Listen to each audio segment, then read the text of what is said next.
السلام عليكم، ازيكم يا حبايبي؟ اللهم صل على سيدنا محمد عليه السلام. عملت بقى القرص القمر دي، عملتها النهارده كده بطريقه سهله وبسيطه. تعمليها كده الفطار، تعمليها العشاء، تعمليها للولاد كده بدل الشيرة كل يوم. بصوا عملناها عامله ازاي، ما شاء الله. بصوا اهي، دي حط عليها سمسم وحبة البركة، ولو مش بتحبي تحطي عليها اي اضافات براحتك. بصوا قلبها ما شاء الله عامله ازاي، بصوا طرية وعاملة ازاي، طعمها جميل. بصوا عملت من 5 كوبايات دقيق، ما شاء الله عملوا له طبقين اهم حلوين. الافطار بقى، العشاء للولاد كده رايحين جايين عليها. عملناها في البيت. يلا بينا نشوف مع بعض عملنا الطريقه ازاي. وربنا لو عجبك الفيديو ما تنسيش تشتركي معايا وتعملي لي شير او لايك. يلا بينا نشوف الطريقه مع بعض.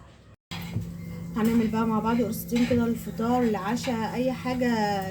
بالليل حد جاع ولا حاجه، يبقى ايه، حاجه طريه كده في البيت. دي حوالي 5 كوبايات كده من الدقيق.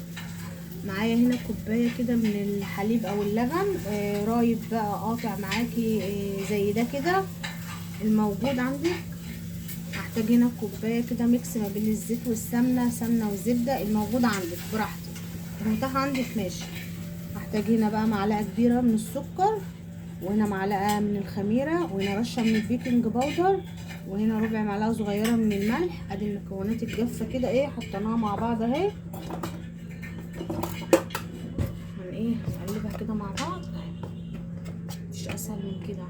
حطينا السكر والملح والخميره. ممكن تحطي الخميره مع اللبن او هو دافي، المتاح عندي. انزل بقى بالسمنه والزبده كده والزيت، انا عامله ميكس ما بينهم. انتي بقى الموجود عندك زيت وسمنه، سمنه وزبده، الموجود عندي. هنبس بقى دي كده مع السمنه، خليهم يتجانسوا كده مع بعض. انا غاسله ايدي اشتغل بيها، معلش.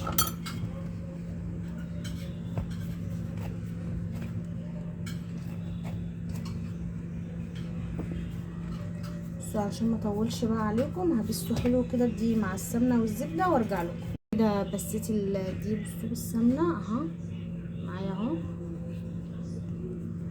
هنزل بقى، دي كانت كوبايه لبن عندي اهي.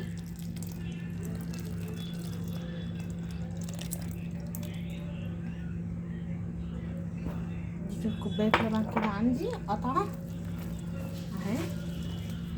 احتجت بقى حبه ميه، هضيف ميه دافيه كده ماشي. عندك لبن ممكن تكملي عجن باللبن، مفيش اي مشكله خالص، المتاح والموجود عندك. ده كان لبن عندي وقطع كده.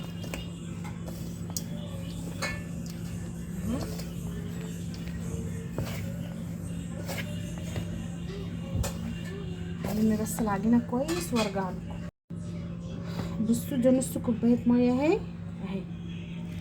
هضيفها كده تدريجيا. احنا حطينا الاول كوبايه من الحليب، ده نص كوبايه ميه. لحد ما اشوف العجينه هتلم معايا، هتحتاج دي ولا اكتر شويه ولا ايه. معاكم اهو واحده واحده، عشان ايه لو في ناس تقولك ايه لازم كلها لبن، هحط بقيتها اهي.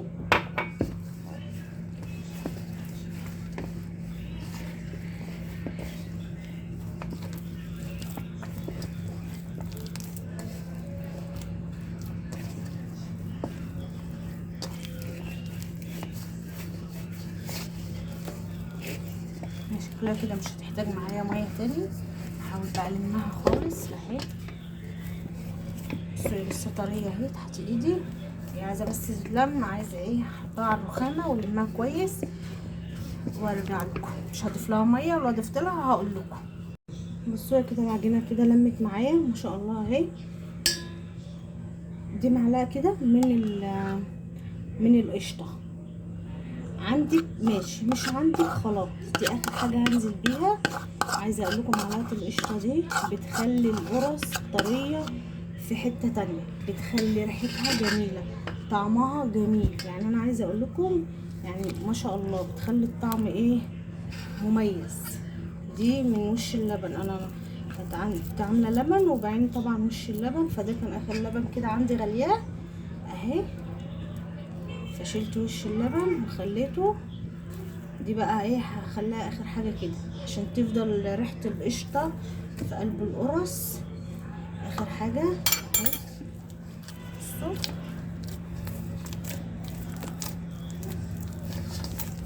انتوا عارفين القشطه طبعا يعني مفيش احسن منها لما بتنضاف على حاجات كتير في الاكلات،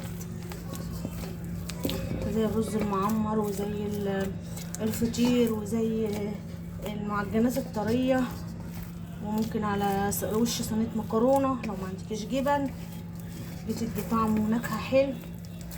فدي ممكن كل مره لو هتعجني قرص او قراقيش بجد بتخلي الحاجه طعمها احلى واحلى وطعمها جميل.